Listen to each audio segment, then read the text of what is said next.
چکبہ news کے ساتھ میں ہوں رانا محمد نذیر۔ پولیس نے جو کیا سو کیا، اپنوں نے بھی کم نہیں کیا۔ چودھری سالک حسین کی خصوصی گفتگو ملاحظہ فرمائیں۔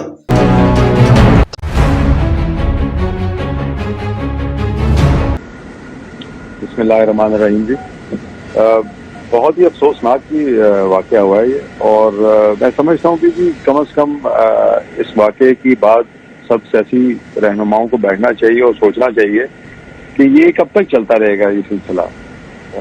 پچھلی حکومت نے بھی ایسے کیا، یہ حکومت بھی یہی کام کر رہی ہے، تو اس کو بند ہونا چاہیے جی۔ اور میں سمجھتا ہوں کہ یہ اس کا فائدہ کسی کو کوئی نہیں ہے اس طرح کے اقدامات کرنے کا۔ اگر کسی نے کچھ کیا ہے تو آپ کے پاس عدالتیں ہیں، ایک قانون کا پروسیس ہے، ڈیو پروسیس فالو ہونا چاہیے۔ کسی کی بھی چادر دیواری کی جو ہے وہ اس طرح سے بے حرمتی نہیں ہونی چاہیے۔ میں وہاں پہ کل کھڑا ہوا موجود تھا، فریض الہی صاحب کے گھر وہ پہلے گئے، اس کے بعد میں اپنے گھر پہ موجود تھا تو وہ شجاعت صاحب کی طرف آئے، کیونکہ فریض الہی صاحب کے گھر کی خواتین نے کہا کہ فریض الہی صاحب چودھری شجاعت صاحب کے گھر میں چھپے ہوئے ہیں۔ وہ آئے، انہوں نے ہمارا دروازہ توڑنے کی کوشش کی، میں وہاں پہ کھڑا ہوا تھا، میں نے کہا میں آپ کو دروازے کے اندر نہیں آنے دوں گا کیونکہ گھر میں میری والدہ اور والد ہیں اور کوئی نہیں ہے گھر میں۔ انہوں نے میری بات نہیں سنی۔ فریض الہی صاحب کی سالی اور میری پھپھو ہیں، وہ کہتی نہیں، ان کے ایک وکیل ہیں وہ بھی ساتھ موجود تھے کہ فریض الہی صاحب ادھر ہی ہیں۔ تو انہوں نے ہمارے گھر کے اندر بھی ایک جیسے کہتے ہیں نا سیاست کرنے کی کوشش کی، تو نہایت ہی غلط ہے۔ اس کے بعد انہوں نے کوشش کرتے رہے اندر آنے کی، وہاں پہ لڑائی جھگڑا ہوا، اس میں میرا ہاتھ جو ہے اس میں شیشہ وغیرہ لگ کے وہ 7-8 سٹیچز لگے مجھے بعد میں۔ تو یہاں ہماری طرف تو چلیں پھر بھی کوئی سٹیچز لگے ہیں، وہاں تو خراش بھی نہیں آئی۔ مجھے تو کچھ سمجھ نہیں آ رہی جی، وہ کوئی تقریباً 70-80 پولیس والے تھے جی، اور وہ اس طرح سے کہ جس طرح وہ کوئی جہاد سے نکلے ہوئے ہیں، وہ نعرے بھی لگا رہے تھے جب دروازہ ہمارا توڑے تھے، اور اندر سے پھر میں نے بھی آبویسلی ریٹیلیٹ کیا جی۔ تو اسی لڑائی جھگڑے میں کچھ مجھے بھی چوٹیں آئیں، کچھ میرا خیال ہے ان کو بھی ریسیو ہوئی ہوں گی میری طرف سے، اس کا پتہ نہیں مجھے۔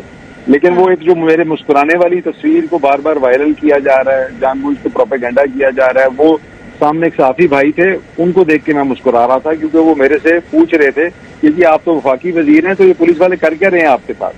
تو اس کو میں نے مسکرا کے جواب دیا، میں نے کہا بھائی یہ تو مجھے بھی نہیں پتا کہ یہ کر کیا رہے ہیں۔ وزیر اعظم صاحب کا مجھے فون آیا تھا جی، انہوں نے بھی بہت ہی افسوس کا اظہار کیا۔ ہر سیاستدان جی، ابھی میرے محترم شاہ محمود قریشی صاحب، انہوں نے بھی جو بات کی، ہم سب کو جی مل کے بیٹھ کے سوچنا چاہیے کہ یار یہ ہم یہ ختم کریں اس وکٹمائزیشن والی پالیٹکس کو، پاکستان کا سوچیں، پاکستان کے لیے لڑیں، ضرور لڑیں۔ نہیں تو سمجھ سے باہر ہے جی، کیونکہ وفاقی حکومت کا تو اس سے کوئی لینا دینا نہیں تھا جی، یہ تو بڑی کلیئر بات ہے۔ اینٹی کرپشن کے لوگ وہاں موجود تھے جی، کوئی انہوں نے کوئی کیس بنایا ہوا ہے، اب وہ کیس کیا ہے، اس کی ڈیٹیلز کیا ہے، میں نے تو ان کو یہی مشورہ دیا، میں نے کہا جی کہ عدالتیں موجود ہیں، آپ عدالتوں میں کیس کی پیروائی کریں۔ مجھے تو خود اس چیز کا جی ابھی تک یہ نہیں سمجھ آ سکی کہ یہ سارا کرنے کی کیا اس کے پیچھے منطق تھی اور یہ کیا ایجنڈا تھا، کوئی سمجھ نہیں آئی۔